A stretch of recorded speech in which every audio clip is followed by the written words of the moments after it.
Well, howdy there, Internet people. It's Bo again. So, today we are going to talk about Trump and Pence and the three factions of the Republican Party that now exist and what all this has to do with Arizona.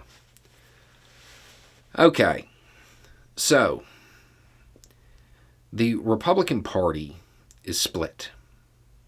It is split into three very distinct factions, and they all view the way forward for the Republican Party very differently. And this is a major problem for Republicans. The great strength of the Republican Party has been their unity. The Democratic Party, it's a coalition. It's leftists and liberals, and it's a cross section of a lot of people who don't necessarily agree on things, so it's hard to get stuff done, right? The Republican Party has always been very unified. That's gone. That doesn't exist anymore.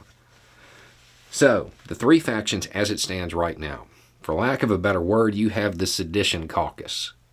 You've got the Trump crew, the people who still support Trump, the people who have modeled themselves after Trump in that authoritarian style, the group of people who see Trump or people like Trump as the way forward for the Republican Party, right? On the other end, you have the never Trumpers. You have the people who know that the only way forward is to push back against Trump, to get that messaging, to get that idea out of the party, right?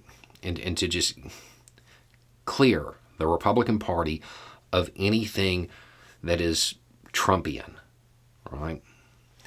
Then you have the people who believe they can ignore Trump. Politics as usual, and just forget about him. Don't talk about him. Act like it never happened and move forward in that manner. Pence appears to be in that category right now. In Arizona, Pence has endorsed Robson for governor. Now, the whoever Trump endorsed is part of, the sedition caucus, for lack of a better term, right?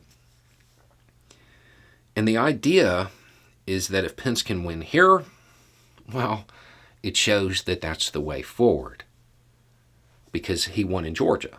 Remember, Pence endorsed Kemp, and Trump endorsed whoever lost, right? So that middle faction, they believe that they can show this is the way forward. However, they're missing something that the never Trumpers know. Trump is going to announce his candidacy. Trump believes, rightly or wrongly, that announcing his candidacy will slow the legal troubles that he's facing, right? So he's going to. They know that. And then all of these figures who have been quietly working to just move forward, they're going to have to deal with Trump. He's going to be on the stage with them. And then they're going to have to make a choice. Do they push back, or do they get steamrolled again? Underestimating Trump is what happened in 2016, right? The never Trumpers are right. The only way for the Republican Party to move forward is to drop the Trumpist elements. Yeah, it's going to cost them an election or two.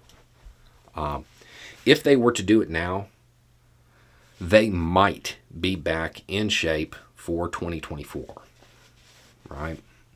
I don't know if they will. But if they don't do it now, if they don't make that push during the midterms, they're going to have to do it during 2024. And all of the fallout that occurs will happen then during that election, because Trump's going to run.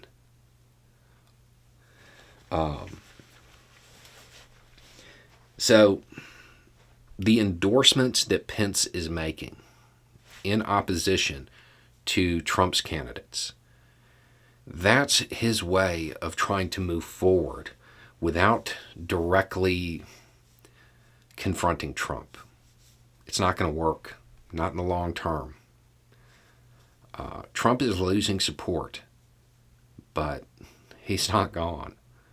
And if he gets up on that stage and just steamrolls them the way that he has in the past and just pushes them into doing his bidding, they're going to be dealing with Trump, Trumpism, and Trump wannabes for a very, very long time.